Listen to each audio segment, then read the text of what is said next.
What's your prediction? Vicious win. Vicious win. Thank you, Dad. Love you. Love you too.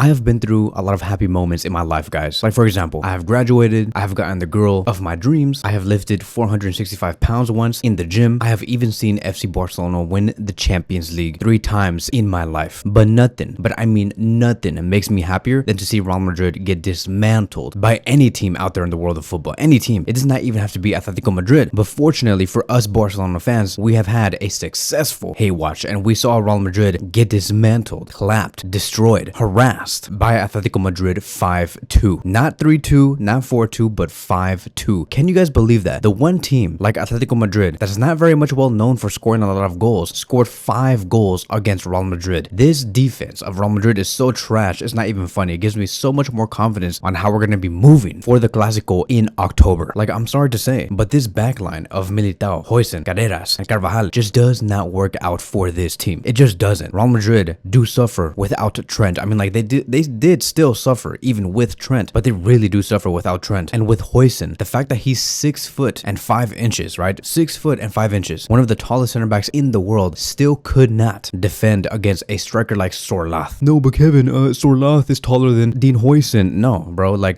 Sorlath is 6'4", Huijsen is 6'5", and yet he bent backwards for Sorlath in that goal, which I believe was like the 3-2 or the 2-2 or something crazy like that. But it was horrible defending overall from that backline. You guys may be asking and wondering, like, why are you talking about Real Madrid? I'm talking about Real Madrid because it's important for us to understand what type of title race we're going to be having and what this does mean for Barcelona in the future. Because let me tell you, before this game, I thought that Real Madrid were going to win, and that with Barcelona maybe potentially getting a win against Real Sociedad, that we're still going to be 2 to 3 points behind Real Madrid. But now, knowing that they have lost against Atletico Madrid, if Barcelona do defeat Real Sociedad on Sunday, Barcelona go in first place with a 1-point lead. And that is only because Madrid dropped points against Atletico Madrid, and they have been clapped by them 5-2. And once again, Vinicius has not shown up. Even though they're placing Vinicius on the left wing position in his best position, he just does not get the best out of himself anymore. Like, ever since he said, I'm gonna come back stronger, ever since he was placed in 2nd place for the Ballon d'Oro and that he's not finished and whatever, ever since that day, Vinicius went downhill. I'm actually going to be very interested to see how Yamal does react towards him being placed in 2nd place in the Ballon d'Oro and losing to Dembélé. For Vinicius, it's over, bro. Like, it's over, it's done. This dude's confidence went downhill since that day. I have not seen the same Vinicius that we have seen between the years of 2021 through 2024. Arda Güler, he was doing fine. He's good. Like, there's a reason why Barcelona wanted Arda Güler. It's because he has actual football in him, which is why he came out with 1 assist and 1 goal. And then Kylian Mbappe scored 1 goal as well. But still, I think that in the second half, we did not really see much overall from the attack, and Atletico Madrid were taking advantage of that, and we saw Julian Alvarez, bro. Like, let me stop here for a second.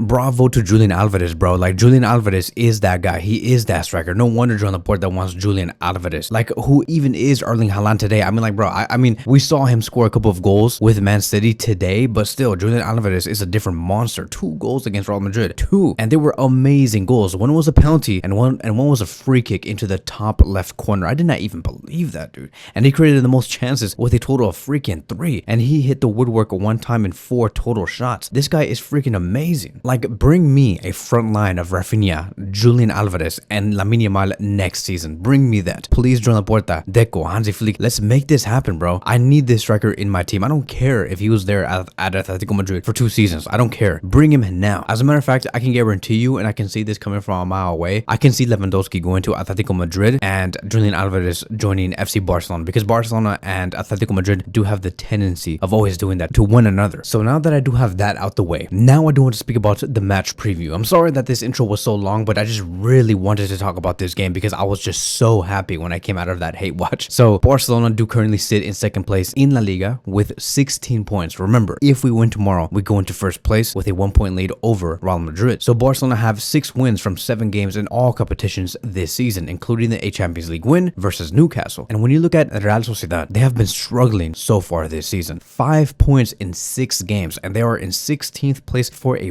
reason. Since they started off this league campaign, they have tied against Valencia 1-1, tied against Espanyol 2-2, lost against Real Oviedo 1-0, lost against Real Madrid 2-1, lost against Real Betis 3-1, and they barely beat Mallorca 1-0. And Mallorca is a team currently that is in last place, and they have not won a single game. So this team is just not good today. They're not. We're going to head towards this game with a lot of confidence and a lot of conviction. In terms of the head-to-head history, Barcelona have beaten Real Sociedad 4-0 last season. However, Sociedad have beaten Barcelona twice in their last 5 meetings, including a 2-1 away win in 2023. In terms of the all-time record, Barcelona dominates with 116 wins in 196 meetings. Sociedad only have 38. Moving on towards the injury crisis at Barcelona, what has been confirmed out in terms of like our squad players, it is Joan Garcia, because he has gone through a successful knee surgery in the past 12 hours, and he is officially confirmed to be out for 4 to 6 weeks. Raphinha is also out with a hamstring injury, out for 3 weeks. Gavi, once again, meniscus surgery, he's out for the next 5 months. Fermin Lopez is not going to be here until like maybe 2 weeks from today. And we do have another injury scare, my friends, with Marc Casadó leaving training early due to a discomfort, and it is expected that he is going to be okay. However, we have heard this so many times. We have heard so many times of our players going through a small discomfort, small pain, saying that it's going to be okay, that it's not that serious, but only to find out like the next day that they're going to be out for the next 3 to 4 weeks. So we'll see what happens with Marc Casadó. I don't expect Marc Casadó to feature in this match anymore because of this injury scare. However, just like what we explained before, the positive news is Alejandro Balde and Lamine Yamal are back in the squad, and Flick also confirmed that Yamal will get minutes against Real Sociedad. Now, in just a few seconds, I'm going to be talking about whether Yamal is going to be starting in this game, yes or no. I did talk about whether Yamal is going to be starting versus PSG, and I think that he will. Before this game against Sociedad, I don't think that he will. But quickly, let's talk about the goalkeeper position, because Joan Garcia is out for 4 to 6 weeks, and Flick stated it's not good news, but Szczęsny is back. He won us 3 titles last season. I trust him 1000%, meaning that Szczęsny will be returning as the starting goalkeeper for the next upcoming games, and Diego Kochen has been recalled from the under-20 USA duty to serve as a backup. So now let's talk about the starting 11, because in the goalkeeper position, I expect nothing more but Szczęsny to be in goal, with our backline being Koundé on the right back position, Araujo and Kubarsi, center back pairing, Gerard Martin on the left back position, midfield, Frankie and Pedri. As for our attack, Marcus Rashford on the right wing position, with Olmo as the number 10, Ferran Torres on the left, and Lewandowski up top. I did modify my starting 11 for this game, because I do think that even though Yamal and Alejandro Balde are going to be returning, I don't expect them to start. I expect them to come in later in the second half and play maybe 30 to 35 minutes and just have more conditioning, more momentum as we go into the match against PSG, because that is where I believe they will start. But in this game, I don't think so. Martin will be there on the left back position with Marcus Rashford on the right, and the reason why I place him on the right is because I just don't see Ferran Torres going anywhere else but the left wing position. The last time Ferran Torres scored a brace, he was on the left wing position. So I do think that as of now, based off the type of players that we do have today that is available, Ferran Torres' best position is on the left, with Olmo taking on the 10 role. Now we can be creative. We can say, why don't we just place, Olmo on the left wing position and take Ferran Torres and put him on the striker position, leaving the number 10 position open, putting Pedri there, and having Frankie and Bernal in the double pivot position. I think that would work great. Like, I think that would be amazing. I would love to see Bernal and Frankie forming the double pivot with Pedri as the number 10, but I think that Hansi Flick is very keen on keeping Pedri as our number 6, so I don't expect for that to happen. We can also expect to see Eric Garcia and Christensen to come in and rotate very early with the Barcelona defense. Like, we could see Eric Garcia come in for Koundé in the second half, give Koundé some rest, and also with Christensen maybe giving Kubarsi some rest, who's going to be very important against PSG. So expect a lot of rotations to happen. If you look at what has been happening this season under Flick in terms of rotation, Flick has rotated heavily this season, like a lot. There has been squad changes in every game so far for La Liga and also in the Champions League. For example, there has been 6 changes against Valencia, 4 changes against Getafe, 5 changes against Oviedo. He has used almost all 5 subs in every game, and I believe that his philosophy is clear: to balance the squad, keep everyone fresh, and especially and most importantly to mitigate the amount of injuries, because it is slowly creeping up on us. And so those are going to be my 3 conclusions for this game. There's high stakes. Barcelona need all 3 points to go over Real Madrid. Point number 2, Sociedad could be tricky. Like, they could. You just never know how they're going to be responding against FC Barcelona, and even though they do have a poor start, Barcelona must be ready. And point number 3, with PSG on the horizon, I'm telling you guys, we must win that game. With PSG on the freaking horizon, Flick has to balance rotations carefully in this match. We must get a win very early in the game. I hope that Barcelona can have a 3 to 4-0 lead before the second half does start, so we can start our rotations very early. So let me know in the comment sections down below, what do you believe should be Barcelona's starting 11 against Real Sociedad? Thank you guys so much for watching, and I will see you guys in the next one.